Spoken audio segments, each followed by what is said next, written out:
Hello అండి. నేను సడన్గా వీడియో పెట్టడానికి ఒక కారణం ఉంది. మీకు ఒక అమ్మాయి గురించి చెప్పాలి. అసలు నా జీవితంలో అమ్మాయిని టాపిక్ వస్తుందని నేను ఎప్పుడు అనుకోవాలా. చిన్నప్పటి నుంచి మా ఫ్రెండ్స్ అందరూ వాళ్ళ గర్ల్ ఫ్రెండ్స్ వేసుకొని తిరుగుతుంటే నేను ఇంట్లో అమ్మ కొత్తిమీర కరివేపాకు తెచ్చుకుంటూ తిరిగేవాడిని. మా ఫ్రెండ్స్ని చూస్తే అసూయ, అమ్మాయిలతో మాడాలంటే భయం. అర్థమైపోయింది మన జీవితంలో లవ్వు గివ్వు సెట్ కావాలి. సిన్సియర్గా వెళ్ళి మా అమ్మ నాన్న అడిగా నాకు పెళ్లి చేయండి అని.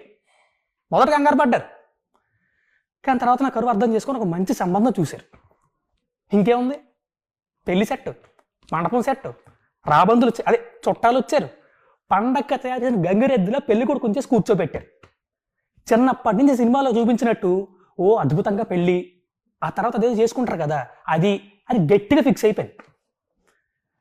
మండపం తీసుకెళ్లారు, పీటల మీద కూర్చోబెట్టారు. పంతులు పెళ్లి కూతురుని తీసుకురామ్మా అన్నాడు. వాళ్ళ చెల్లెళ్ళి ఒక ఉత్తరం పట్టుకొచ్చింది. అది చిచి నా నోటితో నేను చెప్పలేను, మీకు అర్థమేముంటుంది కదా. మొగుడు పోయి మొండేడుస్తుంటే రంకు మూడిసి రాయిసిరినట్టు ఈ చుట్టాలందరూ వచ్చి ఎదవ శార్కాశములు ఎటకారంలో సచ్చిన పోని ఇంకెంతసేపు చంపుతారండి. చేస్తా కదా వాళ్ళని కాదు దాన్ని అనాలి. ఒసే నువ్వు ఎక్కడున్నా పట్టుకుంటా, నీ అంతు చూస్తా, రేపే నీ ఫోటో ఆన్లైన్లో పెడతా. మీరందరూ కూడా కనబడితే దయచేసి నాకు చెప్పండి please. Thank you very much. అసలైన తొలి వెలుగు. ఫాలో వాట్సాప్ @తొలి వెలుగు అఫీషియల్.